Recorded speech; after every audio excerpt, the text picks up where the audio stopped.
Hello everybody, this is Luna calling all lovers of lazy afternoons, listening to the birds, dreaming deep Dionysian divagations, dialing up the universe. Luna, that is, learning under no algorithms. I'm Ol, and this is Val. Hello everybody. Welcome to episode 10. It's great to be here. So what happens? What happens in episode 10, Val? Episode 10 already. How far we've come on this journey. Well, okay. We're going to have to do a little bit of a recap, right? Because we're trying to reconstruct the material world, right? This is the world that Descartes, at the beginning, if we recall, has doubted away in this very hyperbolic, I suppose, exercise in thought, which has been quite dizzying and disorienting for our poor Luna, right?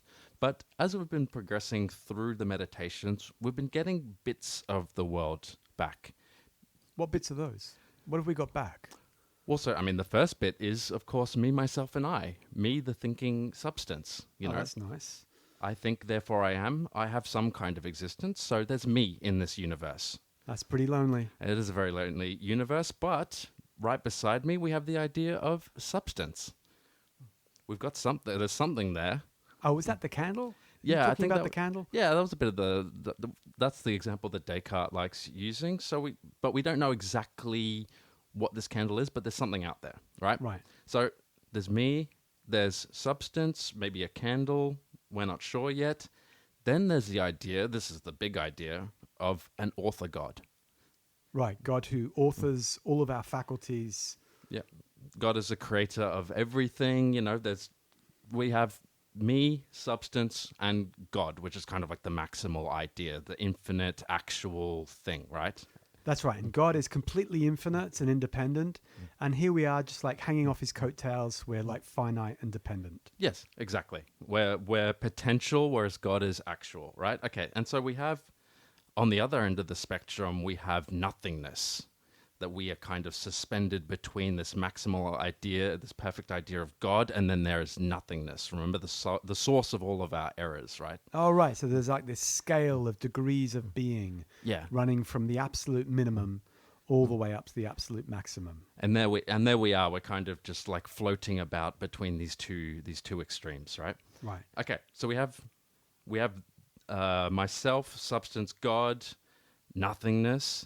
And then we also have, as we were discussing in the last episode, Triangles, geometry. We have geometric shapes, right? We have the things that exist in our pure understanding, right? We've got number, we got figures, we got triangles.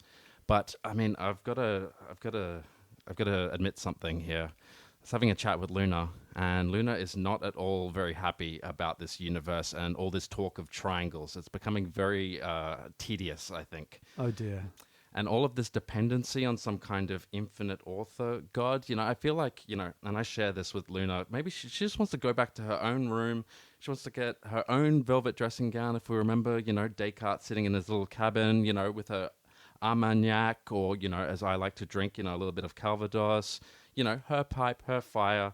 She's a bit sick of all of this talk of triangles and author gods. She wants some friends. She wants this universe to have other kind of stuff in it, right? This is getting a bit like, what is this universe that we have? Look, I think that, you know, Madonna already made this point like back in the 80s. Absolutely. Luna is a material girl, and she wants to live in the material world. Yeah, don't we all? I think we all share that with Madonna, right? So this is where we're going to have to go back over a little bit where we got to in the last episode. So, right? Dear listeners, do you remember how far she got on this journey towards the material world? Well, she didn't really make it all the way, did she, Val? No, despite all of my promises, we didn't quite get there. All we got was a probable knowledge that there's stuff outside. That's not quite good enough for Descartes, and it's certainly not good enough for Luna. Like mere probability alone, well, that's not going to cook my dinner, is it? No, exactly. You know, that's not very clear and distinct of you, Ol, if you're just going with probable knowledge. Well, you know, she was thrown a life raft. You know, to be fair to Descartes, he did throw Luna a life raft. He threw her the life raft of the imagination. Yes. And it's on the basis of the imagination that he says there might be some things out there, right? Yeah, and it's a bit of a spooky conception of the imagination, right? Because we tend to think of, when I just use the word imagination, it's something that, is inherent to me. But he separates it. He says the imagination isn't part of my essence as a thinking substance, right? No, it's not peculiar to you. And this is very odd. Like, it's odd for two reasons. Like, first of all, when we think about who I am as an individual, I mean, he has this thought experiment. He basically says, I can show you that the understanding and imagination are two entirely distinct things, because you would continue to be the same individual if I took your imagination away from you. Right? Yeah. And most of us will say, don't do that. Don't take my imagination from me. That's where all my hopes and dreams are. Exactly. That makes me who I am. Yeah, that is a foundational part. But how does he do this separation? Well, I mean, it's just a thought experiment, like always with Descartes. But another thing I want to point out is that here he is. He's throwing out this life raft. He says, via the imagination, we're going to see that probably material things exist, right? But it's a weird approach, because if you think about it, when I say the word imagination, Val, you would probably think of, I don't know, unicorns and castles and fairies and witches. Well, I mean, I think of course, Charlie and the Chocolate Factory, Mr. Willy Wonka singing the famous song Pure Imagination. Come with me and you'll be in a world of pure imagination, a world of my creation. Right? Exactly. That's the way that we think of the imagination nowadays, thanks to the English Romantics and the German Romantics, basically, right? But poor Descartes, he didn't get to read the English Romantics or the German Romantics, so he had a different idea of imagination, which has more to do with images, right? Oh, right. So what does he do? He takes, just to recap quickly, 4 steps. First of all, hard distinction between the understanding and the imagination. Second, he says understanding belongs to our essence, the essence of our mind, right? Third, he says if imagination doesn't belong to the essence of our mind, then it has to come from somewhere else. And this is very critical, right? This is the fact that it's coming from somewhere else. Exactly. So it's typical for Descartes to argue like this. It's a fork. He's basically saying, where does this faculty of coming up with images, of imagining concrete triangles, where does it actually come from, right?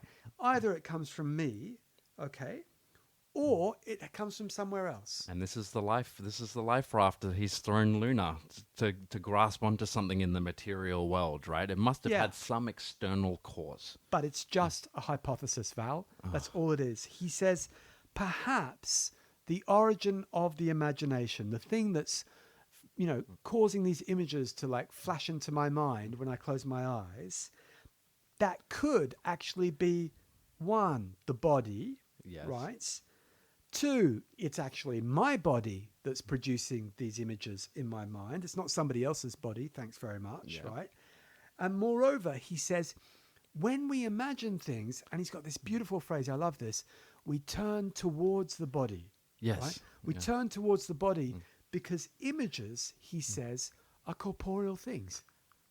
How does he even figure images are corporeal things, right? Yeah, well, Okay. I mean, I had a lot of trouble with this when I first read it, right? But then I was thinking about it. What is something corporeal? It's simply something that has extension, right? Oh, of course, It has back to length, yeah. has breadth, has depth.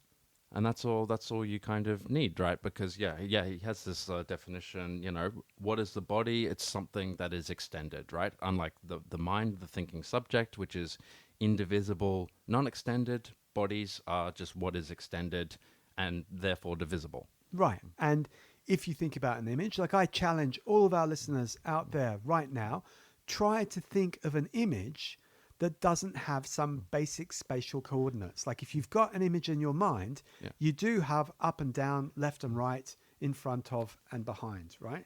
Yeah, unless I'm thinking about nothingness. But I reckon you got an image of nothingness as well, if you want to be tricky about it. Yeah, something pops into my mind every time. There's a concept there that must give it some kind of existence. Popping, yeah. There's always something popping out when you don't want to. Okay, so we have this hypothesis, right? But all this gets us is this is where we got to is this is probably the case that material bodies exist outside of our minds, like we think that they do. It's not sure whether or not these images correspond to things outside of us, right? Yeah, and is Descartes going to be happy with this, Val? Never. He's never. I don't think he's ever happy. Why is he not happy with this? What's wrong with this probable knowledge? Well, it's not for firstly, it's not clear and distinct, so he can't be sure. And remember, he set the bar high. He's like, I want to be absolutely certain. There cannot be a shadow of a doubt. He'd be a nightmare on a jury, right? But Hume said that most of the time in our everyday life, we muck our way through with mere probabilities. Yeah, but Descartes just not happy with these probabilities, these chances, contingencies, things like that. He's like, no, I want clear and distinct ideas. Otherwise, how are we supposed to found a science on just like it's probably going to happen? We need a solid foundation if we want to know anything whatsoever. That's right. So none of these soft sciences for Descartes. No. Descartes only wants the hard sciences. No, I want, it needs to be able to be reproduced, it needs to be certain, otherwise it's just, wishy-washy, it's all, it's kind of talking heads making flippy-floppy, Oh my God, wishy-washy, flippy-floppy, God damn it. Where are we? Well, we need we need certainty, right? So he needs another argument, and pretty quickly from the sound of it, yes. Right?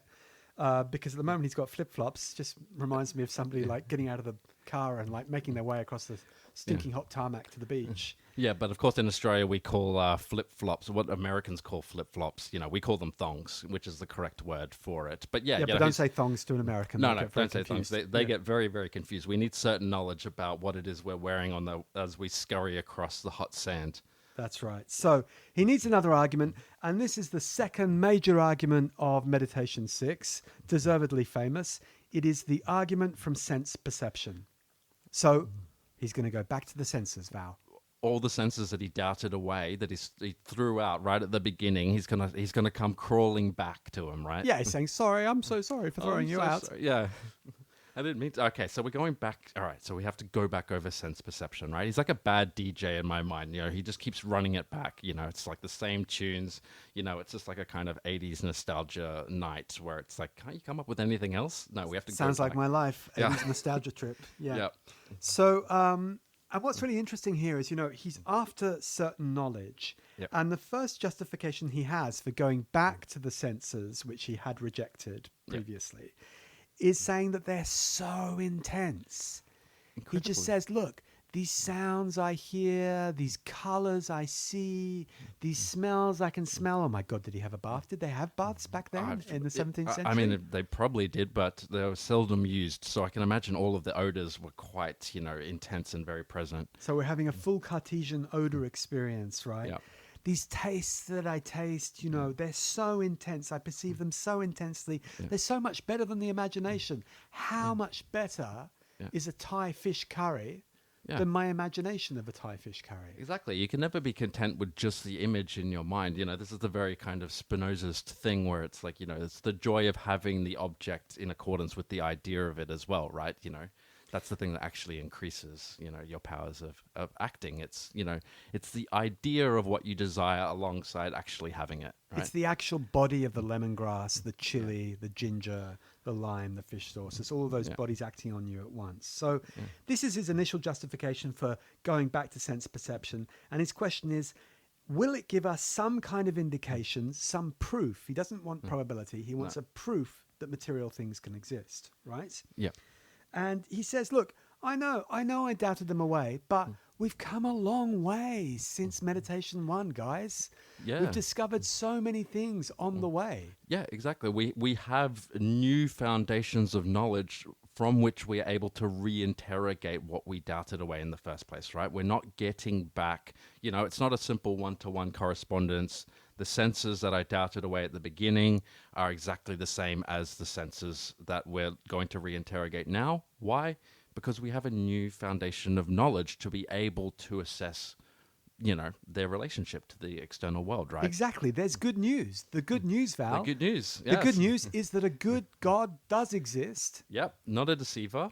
And that good God is the author of my existence Yep. and of my faculties. Yep. And if I manage to tame that unruly wild horse of my will Oh, yeah. and bridle it Yep. and suspend judgment until I have clear and distinct ideas, then I can attain true knowledge. I can have true knowledge about the existence of things outside of me. Finally, I've been waiting for this for so long. That's right. So where does he start, right? So we've got this kind of like, we're boosted by these great discoveries that Descartes and Luna, along with Descartes, have made along the way. We're Yeah. boosted by them. We've got this good God, right? And so he's going to start, as he always does, with an exercise in stock taking. So I'd just like to invite our listeners out there going for a walk, doing their groceries, doing their household chores. I'd ask them all to indulge Descartes, and just stock take the ideas that you find in your mind, stock take the images and the sense perceptions. What is it that you can feel right now? Yeah, and just and go through it.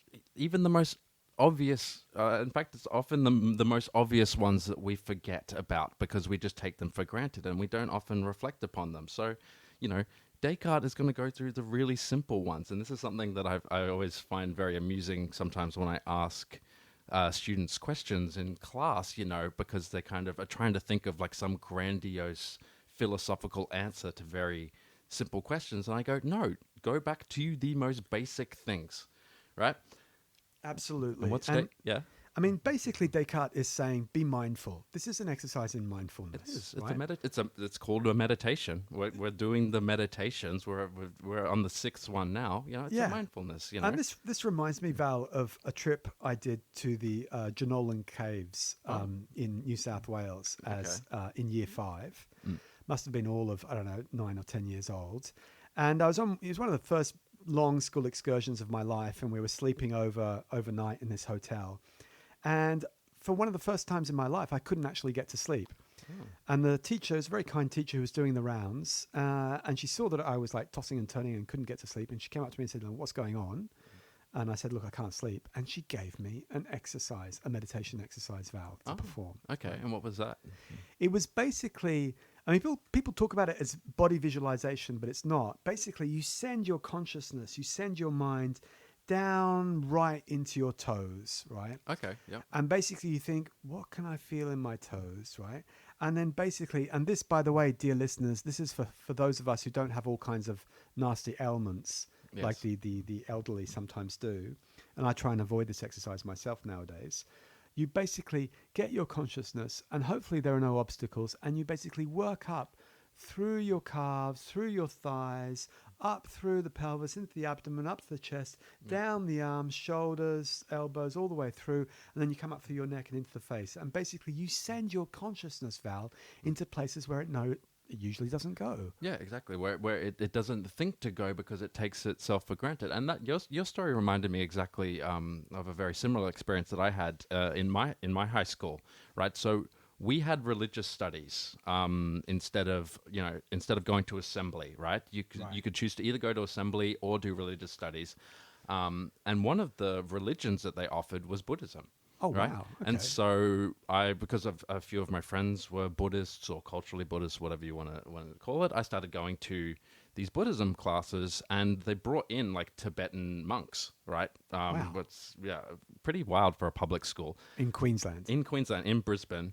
And yeah, that was exactly what you just described as one of the exercises. We would do meditation twice a class, and it was exactly this. You would push your consciousness down into parts of your body that you normally wouldn't think, and yet you would start with your feet and rise up, and obviously doing conscious breathing, etc., etc. And so Descartes, he's going to go and do a similar stock take. He goes, okay, what do I perceive?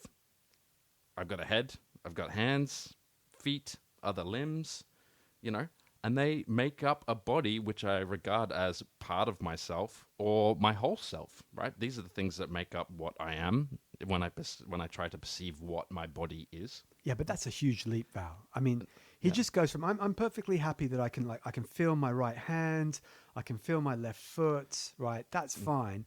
But from that, leaping to the conclusion that I can feel my entire body, he's stretching it a bit, don't you think? Yeah, it's kind of like this interesting phenomenological question about, intentionality, because, obviously, in the 20th century, phenomenology becomes a very kind of big part of French intellectual culture, right? And when you're trying to think about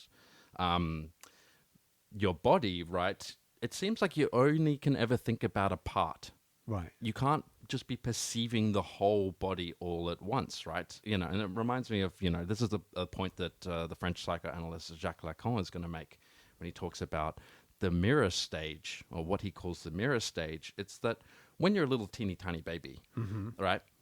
You have this divided, fragmented sense of your body, right? You're looking up, you kind of can see that you have hands, you can kind of see your feet wiggling in the air. You can see no, they don't know what their feet are. I have no idea, yeah. Well, no, I can tell you, like babies, like they literally lie on their backs, Yeah. right? They've got amazing flexibility. So they stick their legs straight up in the air, Yeah. and their little feet are wiggling, and they are fascinated by their feet. They're saying, Yeah. what are these crazy little things that are wiggling? Yeah, and it's kind of detached from them, right? They're Exactly, like, what are these things? And, sometimes they'll grab onto their feet and, but Well, yeah. that's why we have to clip their fingernails, right? Because Yeah, they don't even exactly. know what their hands are. Yeah, 'cause so they're you just have to scratching. clip. Yeah, you have to Yeah. clip a baby's fingernails so it Yeah. doesn't scratch itself accidentally.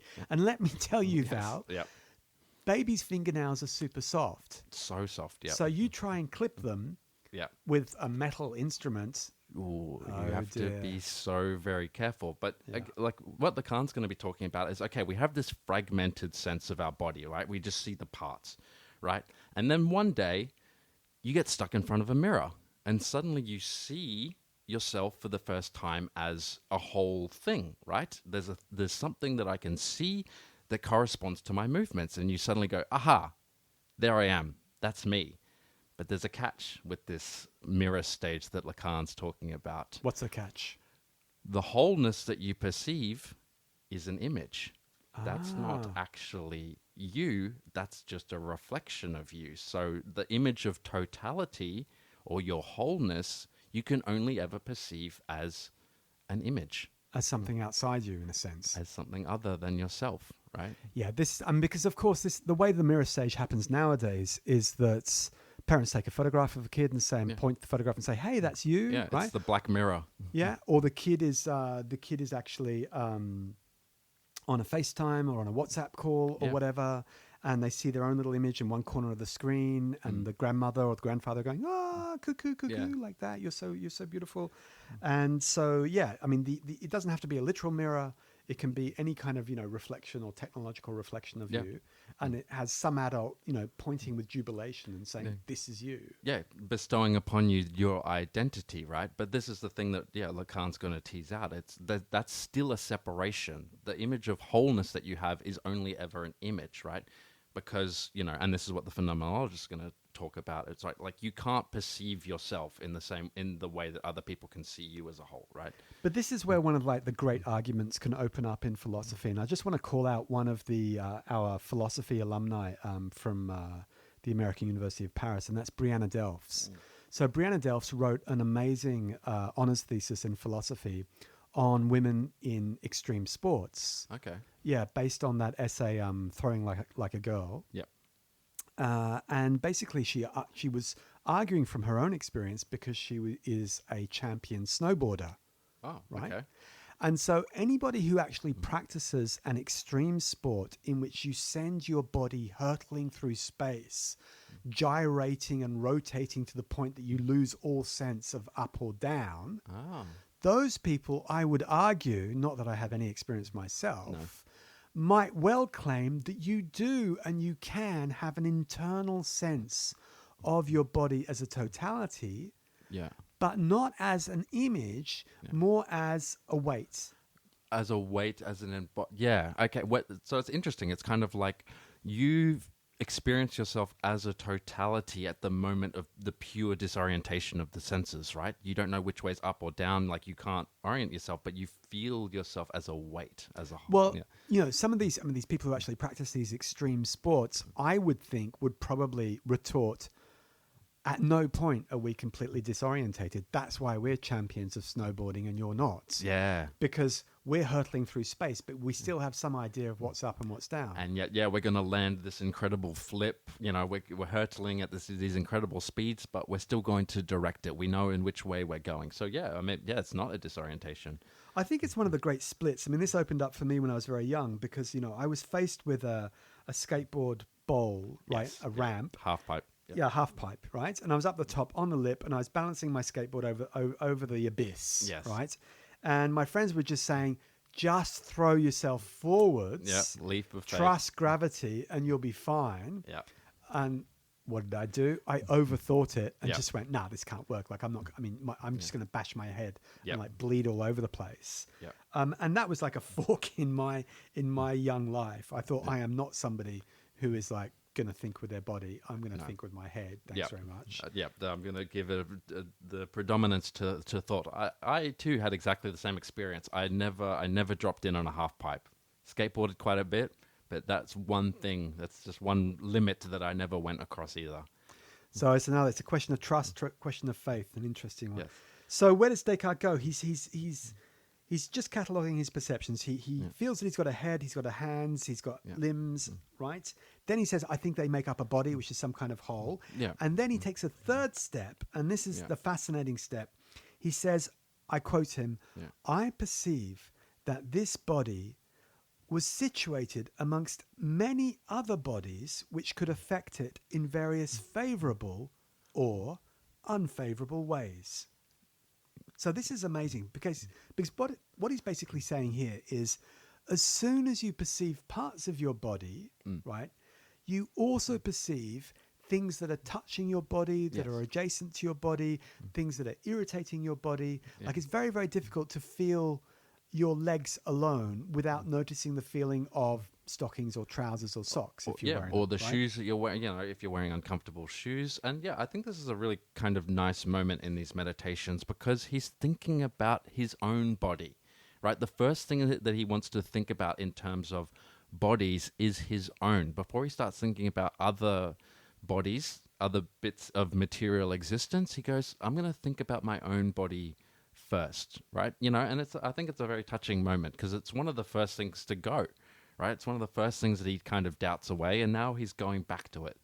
Absolutely. But I mean, here again, what I like here is we find, because he has to rebuild the universe from these very few and the very few elements of himself, nothingness, substance, and God, right? Because he's got to rebuild the universe. As I've said previously, he's got to reconstruct it in a way from the inside out, right? So it's like the TARDIS in Doctor Who, right? Yes. So how does he do this here? He says, right, I'm starting from my body, and I notice that my body is intimately involved and implicated with other surrounding bodies. Yeah. It's constantly in contact with the things that are around it, right? This is the moment of differentiation, but also of relation, right? Yeah. So all of these, anti-Cartesian new vitalists that we read nowadays, the people who are into like vital matter, for example, ecological thought is another slogan, that kind of thing. They start to talk about the mesh of beings, right? Yeah. And here we are. I'm sorry, you're not so anti-Cartesian after all. No. Meditation 6, it's all there. We've got the mesh, right? We've got things hanging together, tangled together, right? Because he says, I've also got sensations of the hardness and the heat of bodies. Yeah. He says, the variety of these sensations of qualities of bodies, it enables me to distinguish the sky, the earth, and the seas. So now he's going even further out because now what he's got is he's able to distinguish entire regions of being. Yes, through the sense of everything that comes through the senses. It's like, now look at how much bigger the universe is, or how much bigger the world is now that we're thinking about this enmeshment of my body with other bodies. It's a very romantic moment. Well, it is, because what you've got here is actually the idea of the Umwelt, as von Uexküll invents it, the German, right? Late 19th century, if I'm not mistaken, which we have translated into English with the term environment. Oh, is that so? And so many activists, so many politicians, so many scientists use this term environments to orientate their activity. And it comes down to this conceptual invention by von Uexküll that is anticipated here by Descartes. There you go. I had absolutely no idea. I didn't know that was one of the conceptual origins of our contemporary use of the word environment, right? So it's literally the enmeshment of bodies. Absolutely. I mean, if you read any contemporary ecologist or political ecologist or environmentalist thinker, sooner or later they're going to make a gesture towards saying everything's tangled up in everything else. Yeah. And that's why you need to worry about the forever chemicals, the forever toxins that are going into the groundwater due to the fertilizer and the pesticides that are used in making sure that your potatoes come to you disease-free or insect-free. Exactly, because at some point, the pollution that is in the river is going to end up inside of you. Or, the classic other one is, talking about the enmeshment of bodies is microplastics. We're all chock-a-block of just microplastics now. Yeah, and that actually brings a really important philosophical distinction to mind, because Descartes is going to take this position on entanglement, right? And he is nevertheless going to insist that individual bodies remain distinct from each other. Yeah. Right. And I think microplastics is a perfectly good example of this. A horrific example, but a perfectly good example, because the problem with microplastics is that they do not break down. Yeah. Right. They cannot be absorbed or eliminated. They interpenetrate our bodies. Yeah. Right. They remain their own body. Yeah. They just happen to be in the wrong place, Yeah. which is inside my lungs. Yes. For example. Right. Whereas Spinoza, who's going to come along after Descartes, Yes. he's going to be a great thinker of the intermingling of bodies, but he is going to fuse bodies with each other, Val. Yes. Bodies are going to flow into each other. Yeah, exactly. Multiple bodies that act in concert with one another become their own kind of, a collective is a body. Exactly. Right? It becomes one thing, or one body that moves, even though it's comprised of lots of kind of parts, right? Yeah. I mean, I think the way of thinking about this for our listeners is that Descartes, in the end, inhabits, like people, just like Plato, just like Aristotle, he inhabits a Lego universe. Yes. Right? There are distinct, hard, self-identical bricks out of which things are made, right? You can build all kinds of things out of them. That forms can be varied. Yes. But at base, you have these single identical Lego blocks, Yep. right? Whereas Spinoza's universe, and you can pop Deleuze in there, and you can pop Whitehead in there as well. Yeah. And of course, they all come down to us from Heraclitus. Spinoza's universe is a Plasticine universe. Yes. Or you might want to call it Play-Doh if you're American, right? Yeah, exactly. Play-Doh. That's Plato. But yeah, this world of flux, to go back to Heraclitus, right? It's a plasticity. It's not just these kind of discrete Lego blocks that you kind of put together, or rather God puts together. Yeah.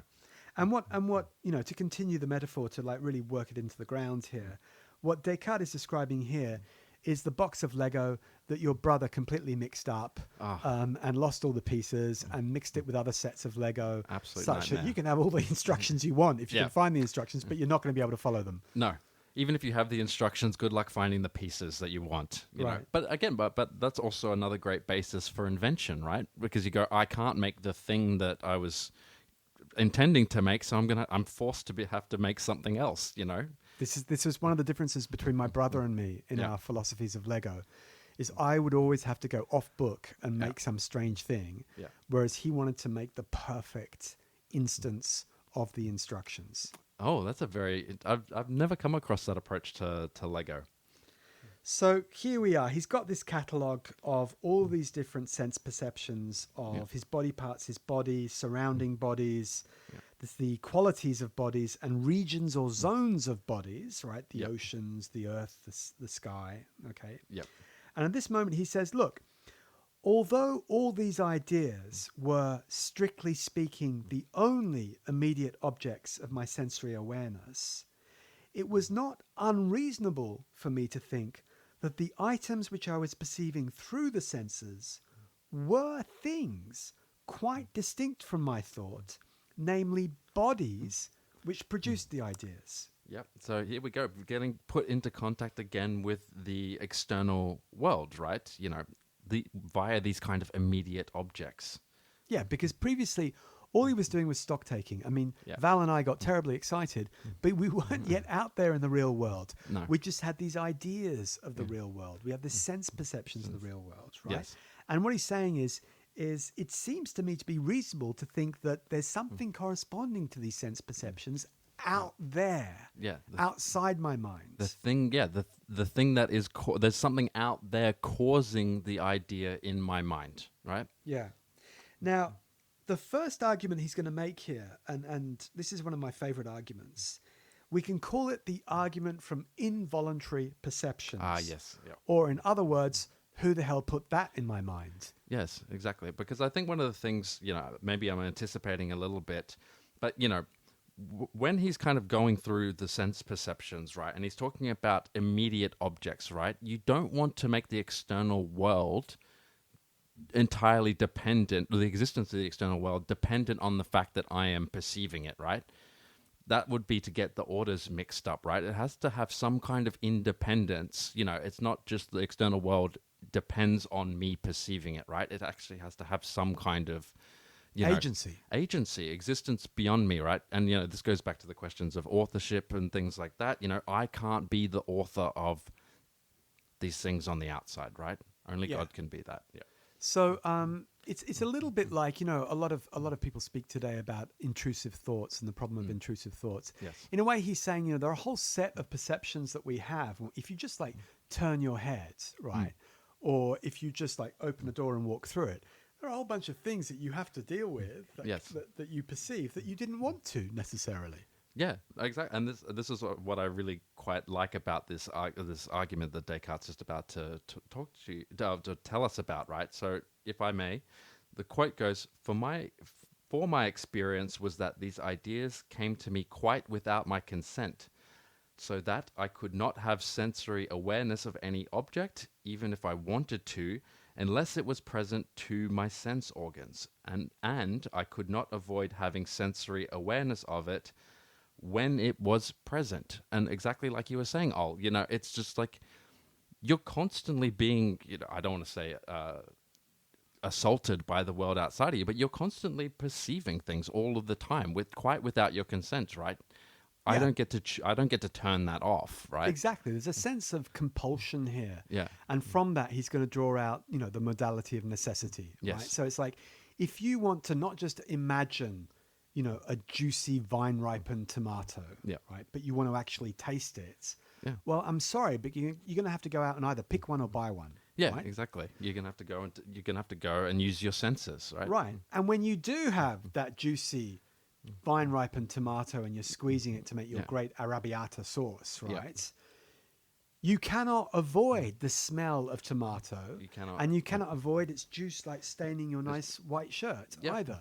You can't avoid the smell. You can't avoid the odor of it. You cannot avoid any of your sense perceptions in this way, right? Right. So there's a kind of a compulsion involved. And I really like this thing that he says, this happened without my consent. Yeah. Right. It's like, in a way, he would like to maintain authorship or control within his little world. We know that God's the real author of everything. But it's like, he's shown so much control and so much rationality and so much painstaking analysis, analytic capacities, that here he is like suddenly invaded by these sense perceptions that he didn't invite in. He's saying, oh, I'm sorry, you didn't have my consent. Yeah. And this is, I suppose, another nice little kind of existentialist moment for Descartes, right? And I feel, in some ways, like it anticipates a bit, Heidegger's, the German philosopher Martin Heidegger's, concept of thrownness, right? It's like you're thrown out into the world. You're just in there, not through any choice of your own. Again, anyone who has kids has probably heard this complaint before. You author of my existence, the parent, I didn't choose to be born. I've just been thrown into this world, and I've just got all of these things that are constantly, being imposed upon me by my senses, right? I didn't choose to be here. In fact, I just have to say that, and I'm going to annoy a few Sydney-siders right now, but one of the reasons I think in the end that I did actually choose to come and live my life in Paris was I couldn't handle at the time just how ugly downtown Sydney was, in particular the lower part of George Street, coming around to where UTS was, that kind of area. Because why? Because there had been no town planning. No, right? And I come from a family of town planners. Town planning's super important. My grandfather was a town planner. My uncle Juck was a town planner. He's the one who planned parts of Canberra, right? So town planning is very important to me. And that's why I came to Paris, where, of course, Baron von Haussmann gave us this beautiful 19th century city in which we're living today. Yes, and I mean, yeah, I'm sorry to inform you all that it hasn't gotten any better in Sydney. It's the pure anarchy. It's the total absence of any kind of town planning. But at least there's the Property harbour. developers heaven. It is property developers heaven. But at least there's the harbour. That's still pretty. But I think it's also very important.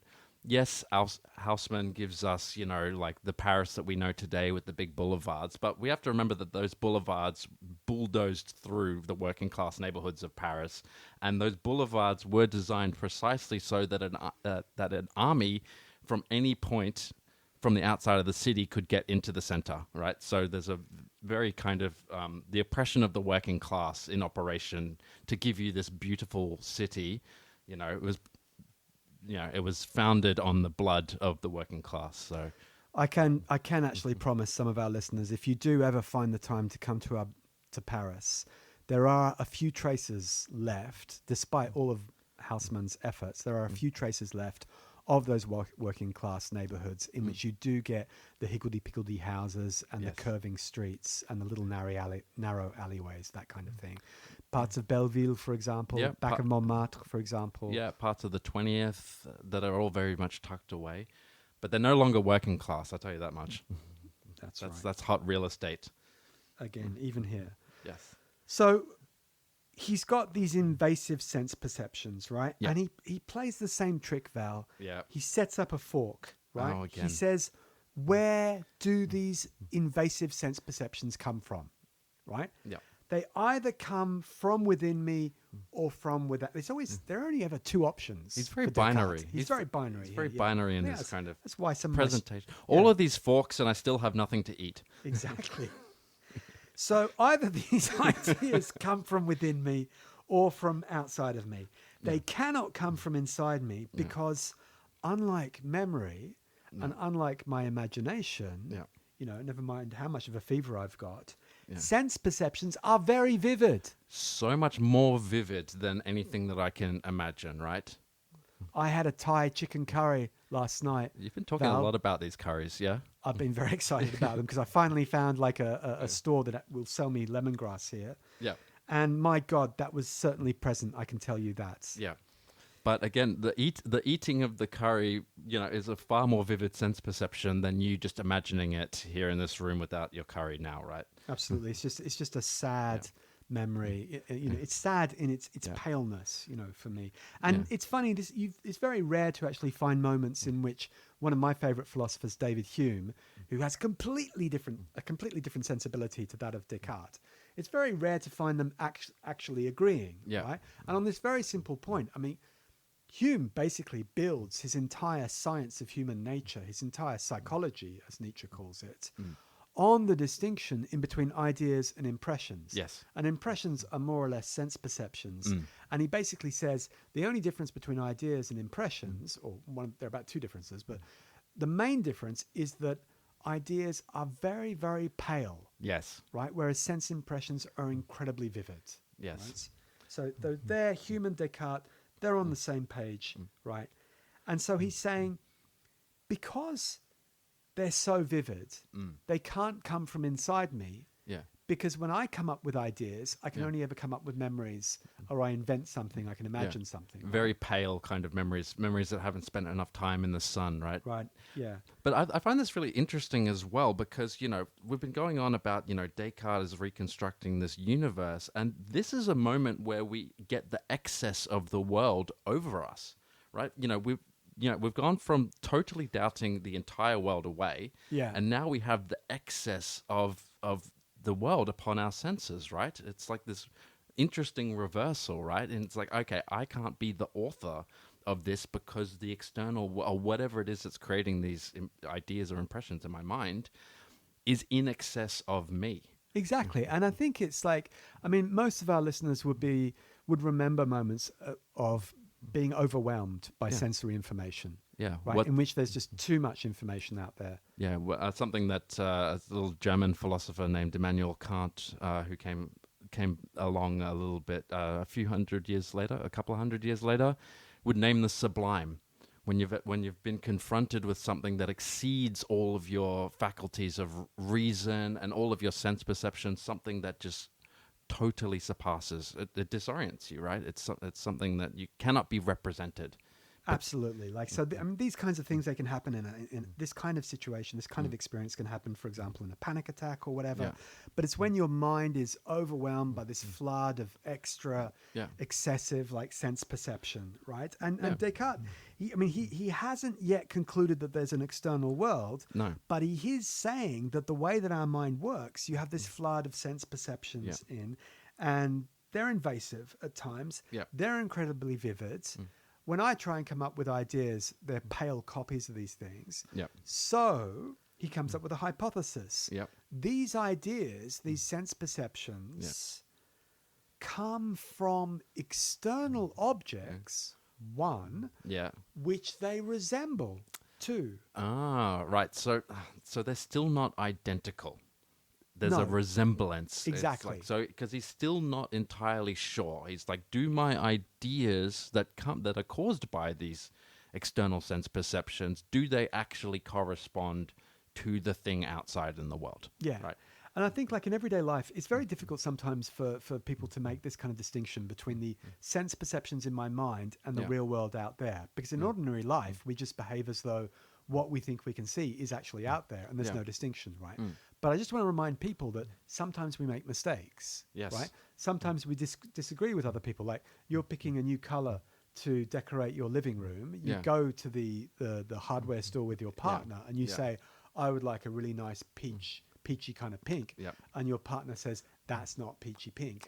That's kind of a nasty orange. We've all right? been there. Yeah, we've all Right? been there. Yeah. And so suddenly what you thought was an immediate, true latching onto reality that occurred for you thanks to your brilliant eyes, actually there's a mismatch between that and what your partner's saying. Yeah, we have different. Yeah, we have different names for the same color sometimes, or or we perceive one color to be beautiful, and another person says no, that color's rubbish.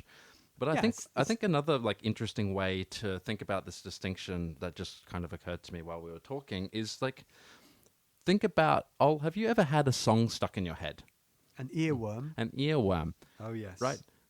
Is that song that is playing in your head as clear as when you're actually listening to the song? Well, no. No, exactly. And this is the point that Descartes' going to be insisting upon. There's a bit of a mismatch there between the ideas in our head and the intensity of the sense perceptions, right? So he wants to try and work out what the correspondence is. Absolutely. So at this point, he comes back to, he's got this hypothesis. These ideas come from external objects and they resemble those objects, right? Yeah. And then he's going to say, okay, so let's talk about the first body that I want to rebuild the universe with. And that, of course, is my body. My own body. Right. Finally. And he asks this great question. I think all of us can ask this question. Why is it, like, what is it that occurs in my mind that causes me to call this body my body? Yeah, that's the question I often ask myself. Why don't I have Ol's body? Why am I stuck with this one? I know, you don't want my body. I can tell you that. I'm 20 years older than you. But so, what makes this body mine? Yeah, exactly. And this is not, I mean, when we talk about my body nowadays, it's also it seems to be a juridical question. Yeah. It's an ethical question, right? But here, no, he's just talking at a purely phenomenological level, at the level of the contents of your mind. What is it in your mind that makes you think, oh yes, this is my distinct vehicle that I'm in, or whatever? Yeah. And the first point he makes is that unlike other bodies, right? Yeah. Like unlike that lampshade over there, unlike this room, unlike this table, I cannot be separated from my body. My mind can't be separated from my body? You can't get away from it. No. They're stuck. They're joined together, right? Yeah, you're completely glued, right? Yeah. And then he says, all of my appetites and emotions. So finally, we get a little bit more of a rich inner life. Because before that, Descartes was just worrying about triangles. Yeah, I'm just thinking over here. That's right. Now he's actually going to desire, and he's going to want to avoid certain things. Yes, what is pleasurable, what is unpleasurable. Yep. Right. And he says, all of my appetites and emotions, I feel in my body and on account of my body. Yes. And then third thing he says, I am aware of sensations of pain and pleasure in this body, Yeah. but not in other bodies. Okay. It's a. I'm a little bit concerned at this point because and obviously we're following his process of reconstruction. I'm sure he's going to address this at some point, but it seems like it's a little bit of a solipsism again, right? I'm the only body. I'm aware of my own consciousness. You know, that much I'm sure of. There's a relationship between them, but your body over there, it's distinct. I can't have any certain knowledge about it. Well, happily so. Yeah, But Val, he's got to start somewhere. He's gotta- just starting with his body. Yeah. He's not excluding that he gets to other bodies later Yeah. on, right? I'm- He's going to start with his body. I'm being very impatient. you Yeah. know. So he's got two great questions. He says, why is it that this particular sensation of pain, right, Yeah. this burning in my hand, Yep. why does it give rise to the idea of distress in my mind? Yeah, so it's the relationship between the physical world and your emotional state, right? Exactly. And then he asks another very important question for us, because as always on a Friday, it's just before lunch here. Yeah. He says, why does this tugging in the stomach tell me that I should eat? Yeah. What is the relationship between these physical sensations and my emotional states or thoughts that I have in my mind, right? It's a very strange word to use, let me Yeah. tell you, Val. Yes, tugging in my stomach. Yeah. I don't think I would have chosen that as a translator of No. Descartes. No, but I'm not sure how I would have translated that otherwise. And a nagging, a knotting, maybe a knotting in my A stomach. clenching. I would go for a clenching. Oh, a clenching of the stomach. Okay. Yeah. People talk about feeling a hollow stomach or a Yeah. kind of like, Empty stomach. yeah. Not really an ache. Yeah. Yeah. So he's actually going to try and answer these two great questions, right? He's given us a number of indications about why it is that we feel that this particular body is mine. Yes. And the rest of Meditation 6, which unfortunately we're going to have to wait until the next episode to get into, Yeah. is going to be examining in great detail how the mind and body actually interact Yes. on the basis of very concrete things like sickness, like hunger, Yeah. like thirst. You know, Yeah. we could include fever dreams in there, I suppose. Yes, dreaming, awakeness. But first, before he does that, he's going to reanimate this ancient nagging doubt that he has regarding the reliability of our sense perceptions when it comes to thinking about this very relationship between the physical world and the emotional state that arises from it, right? Yeah, this comes in as a kind of a warning, a kind of reminder. You know, he Yeah. has sunk back into the material world. He's almost like drowning amongst all of these perceptions of these different bodies that are surrounding him, all these Yeah. invasive perceptions. And then suddenly he calls back to mind his doctrine of truth from Meditation 4. Yes, because like as I was saying before, you know, we're going to be reinterrogating the same ground, but we have a different set of knowledge. We have new knowledge, a new foundation to be able to interrogate. Absolutely. So he says, what did we discover about truth in Meditation 4?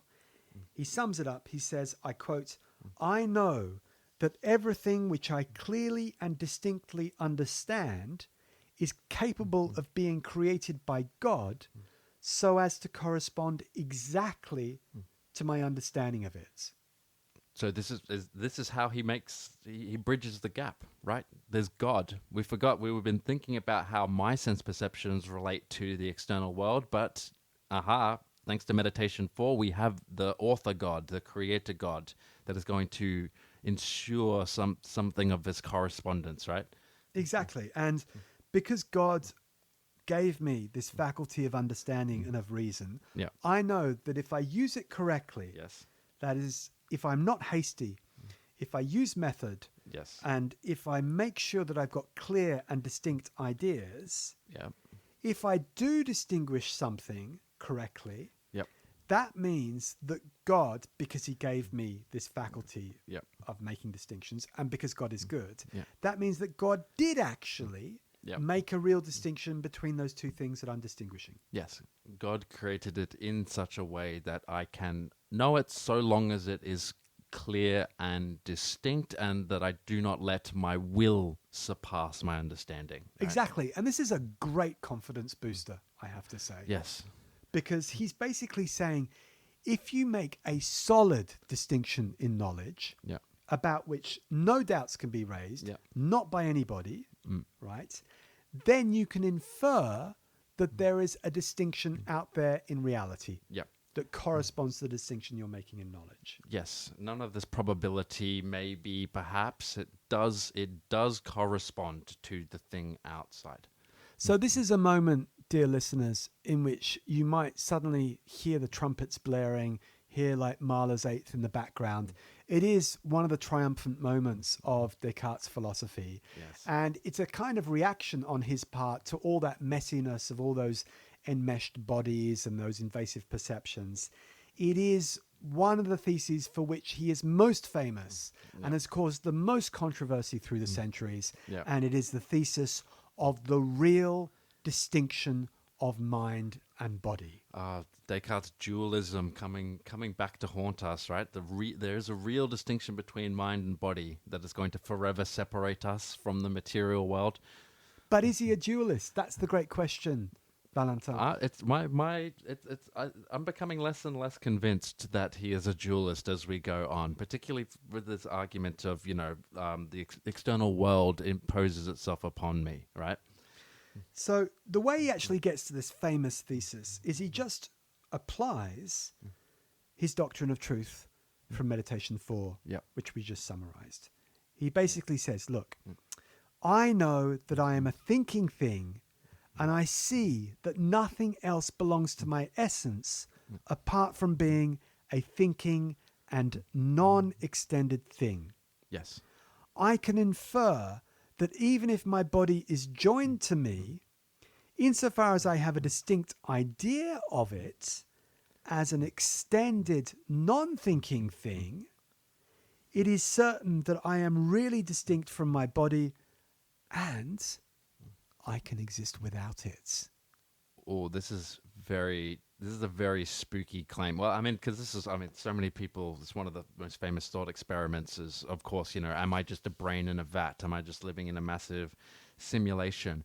But I'm kind of interested in this because, yes, of course, the claim, that my mind, I can exist without my body seems to be a real distinction. But I'm interested when he says, okay, I'm a thinking thing, non-extended. This is what my mind is. This is what I am. And then my body, which is extended and not thinking. Is it a distinction or is he just doing it, making a difference? He's just pointing out that they're different things capable of different activities, right?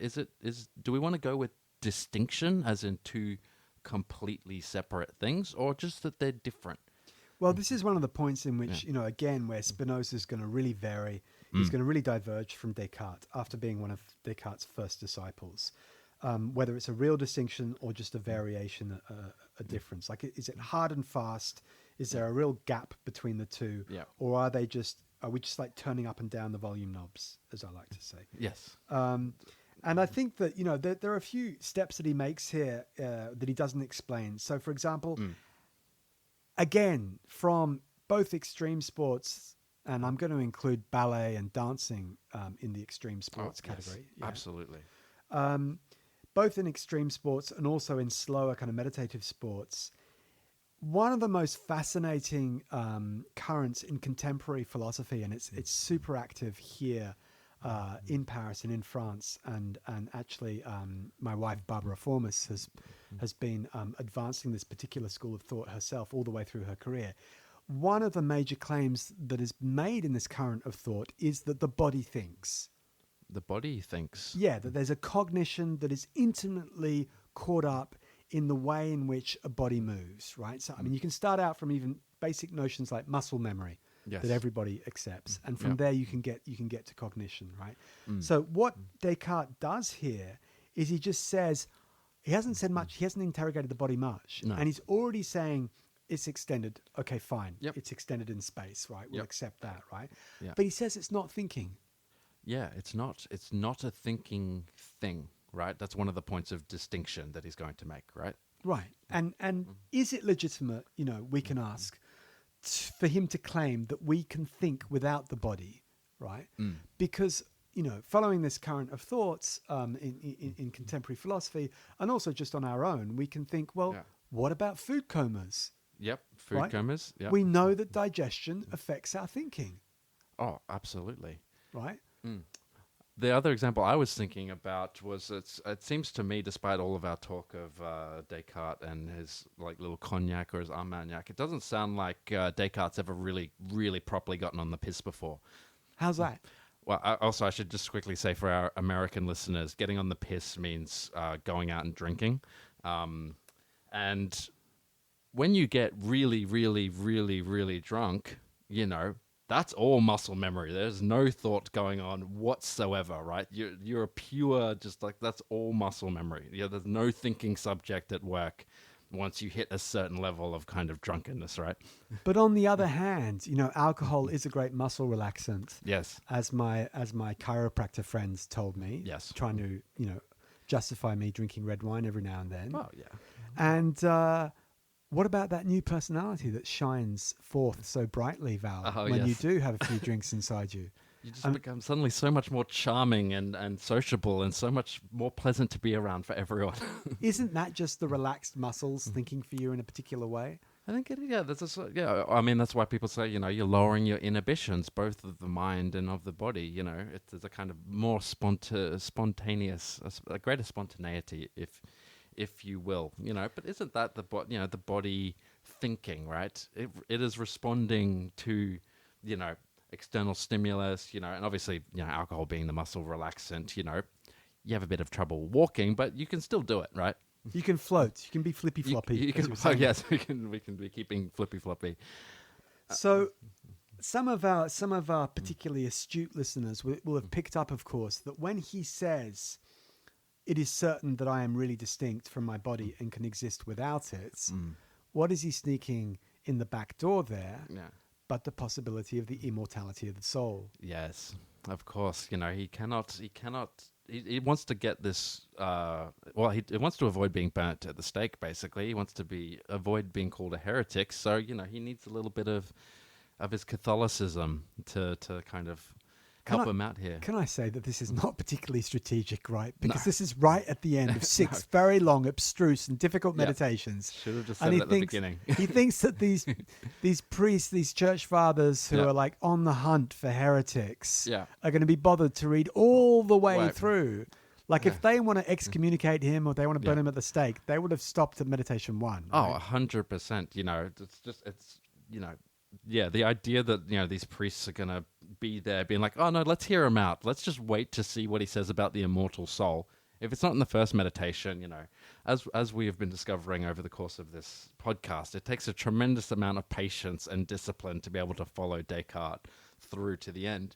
And like you say, he doesn't even say that clearly, right? He doesn't say clearly he's trying to defend the idea of the immortal soul.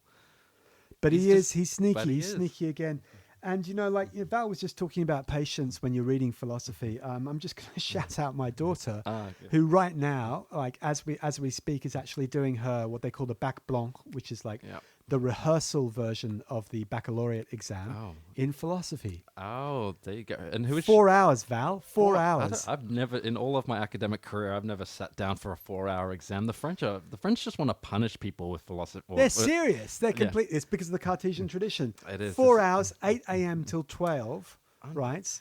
It starts at 8 a.m. You can't think at 8 a.m.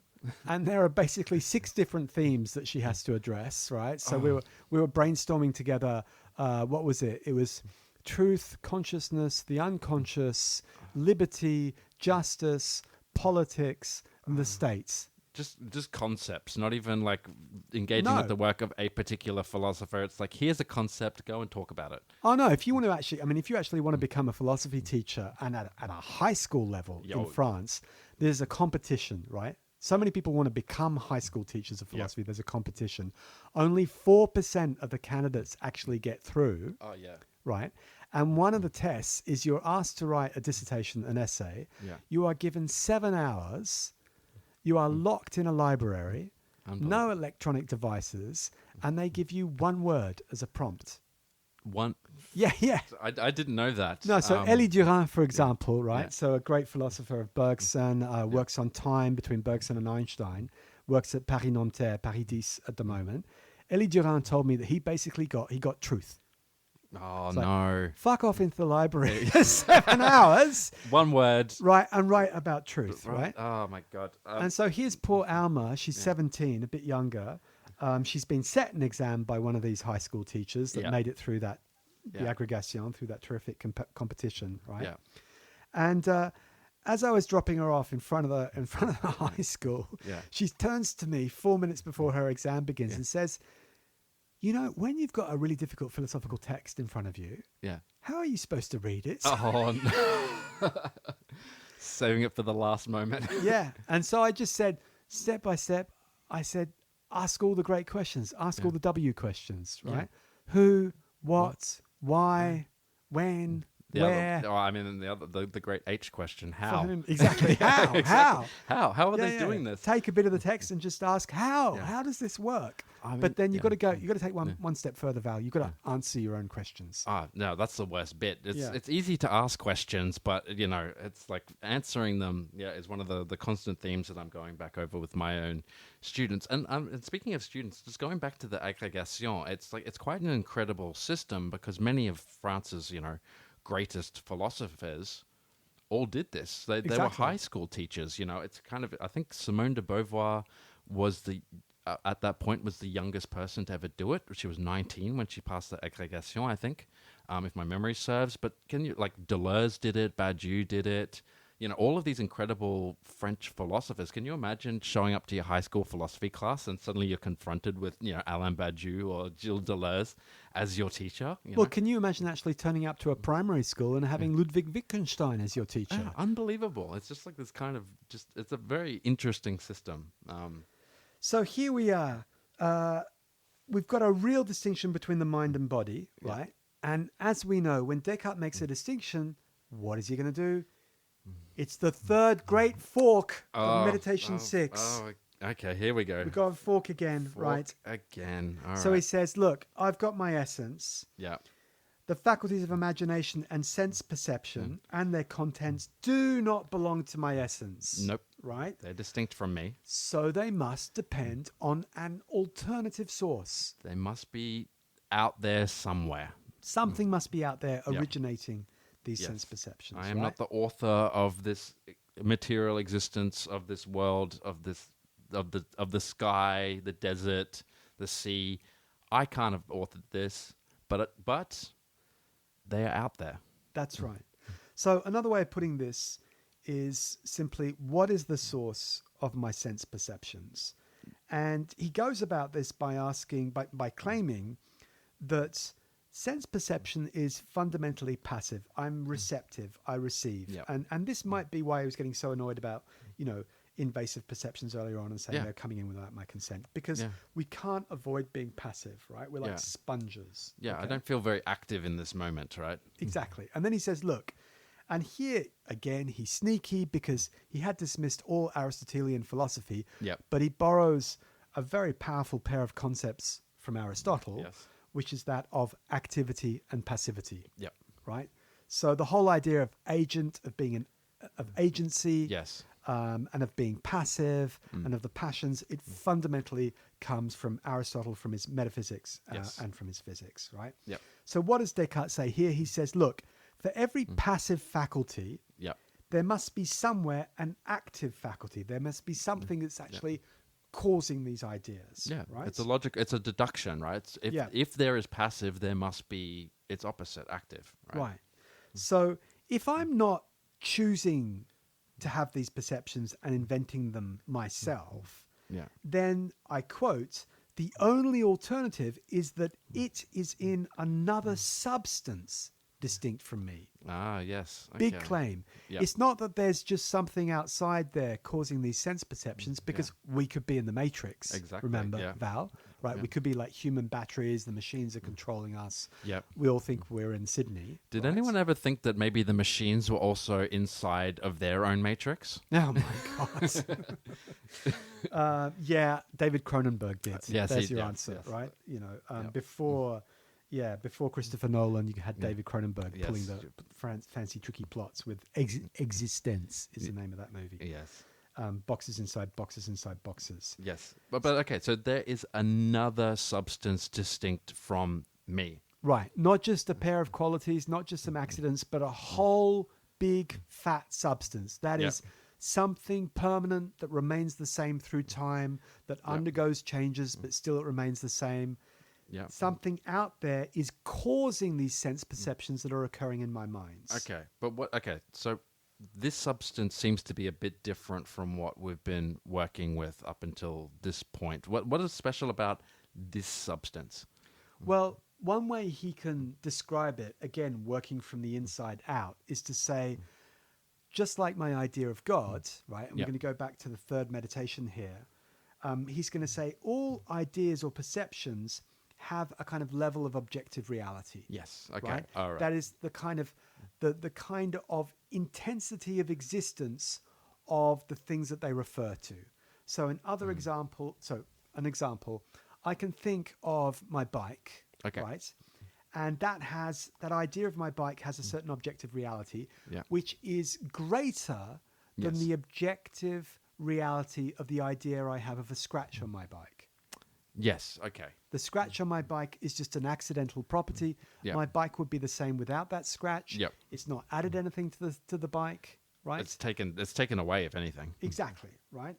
And so ideas and even sense perceptions have different levels of objective reality. Yes. So here he applies that argument we got back from meditation 3 and says, this substance outside me Yeah. that's causing these sense perceptions in me, it must have at least as much reality in a formal or eminent way. Yes. Right? That means in reality, independently of me, Yep. as the objective reality found in these sense perceptions, these ideas. Right? Okay. Right. To make this concrete, he's basically saying it's not just a series of accidents that occur that produce sense perceptions in me. Yeah.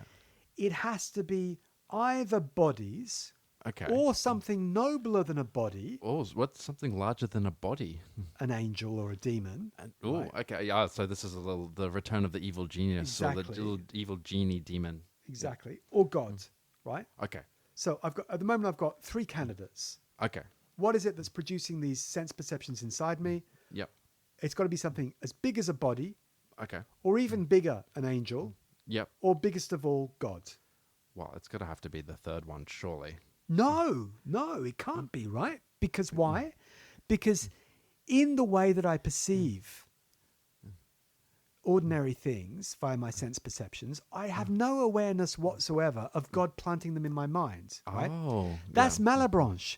That's where Father Malebranche, who's one of Descartes' disciples, Yes. that's where he goes off, right? And that's Right. where my Uncle Jack went off as well. Remember, Yeah. there was the world ended and we all had to go up to Dubbo, Yep. right? And then even though we did go to higher ground in Yeah. Dubbo because of the tsunami, Yep. the world had actually ended. Did. And Yeah. we were all still living inside Uncle Jack's imagination. Yeah. Yep. Right. I remember it clearly and distinctly. So in that particular case, Yeah. right, we were living inside Uncle Jack, Yeah. inside his mind, right? Yeah. But we didn't perceive that. Oh, yeah. So we're just a figment of God's imagination then. Right. Yeah. And this Yeah. is like Bishop Berkeley as well, the crazy Irish priest. This is where he goes Totally as well. crazy. Yep. Yeah. But Descartes having nothing of this because God is good. God is good. God Yeah. is not a deceiver. He wouldn't do God that to me. declares everything when he goes through customs. If he Yeah. does something, if he Yeah. brings something in, he's going to declare it. Yeah, it's going to be made available to you at some point. Right. So if it was God himself who was responsible for all your sense perceptions, or if Yeah. it was an angel or a demon, Yeah. then you'd know about it, Val. You do know about it. What? Yeah.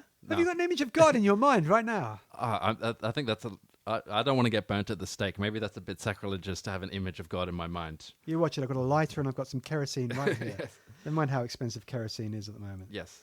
So he jumps ahead and he gets to his conclusion. He says, look, what is it that God has given me as a good God? Yep. He's given me a great propensity to believe that these ideas, these sense perceptions, are produced by corporeal things, bodies, By bodies. Okay. outside me. So God has given me the great propensity to believe that the ideas are caused by bodies. Yeah, the sense perceptions that I have, right, Yeah. resemble ordinary bodies outside me. Okay. And because God is not a deceiver, my belief must be correct. Hence, it follows that corporeal things exist. Yay! They We've do- got there. Finally. We've got there. Oh, okay. All right. So, Oh my God. okay. Bodies, everything that I'm seeing around outside of me, because God is good, exists. God is good. Oh, God right. is so good. I feel like this is a very suitable conclusion to reach just after Easter, right? You know? Finally, we can actually eat lunch. Yes, now we can find all that the tugging, as the translators have chosen, to translate the feeling of hunger in my stomach. All we of can that find, pain. We've been on a diet. We've been on a very metaphysical diet. we've been on a very philosophical, what's the Spartan aesthetic kind of diet. Exactly. Luna is now going out for lunch. Yeah, we've now In this great culinary city that is Paris. Yeah. And now, because we have the external world around us, it's not just me, God, nothingness, etc. We have everything. So, next episode, we're going to find out, once we actually know that material bodies exist, right? That's not that much. We just know that they exist. Yeah. Now we actually have to know about these bodies, Yes. what kinds of bodies they are, what Yeah. their properties are, what they can do, how they interact. Yeah. In other words, we need to rebuild all of physics, the science of physics. And we can do that in just one episode. Oh, yeah. Oh, yeah. Easy. Okay. Beautiful. So all of those who were worried about Descartes being a dualist and splitting apart the body and the mind, well, let me tell you, in episode 11, Yep. in episode 11, it's going to all come back together again. Oh, I cannot Just like wait. the river, just like the river. Just Val. like the river. All right. Well, I think that's time for us to sign off. Thank you very much for joining us, and we will see you next week for the grand finale, the great conclusion to this long meditation that we have been undergoing, partaking in. Absolutely, this great journey that Luna has been on. Thanks for listening. Thank you very much.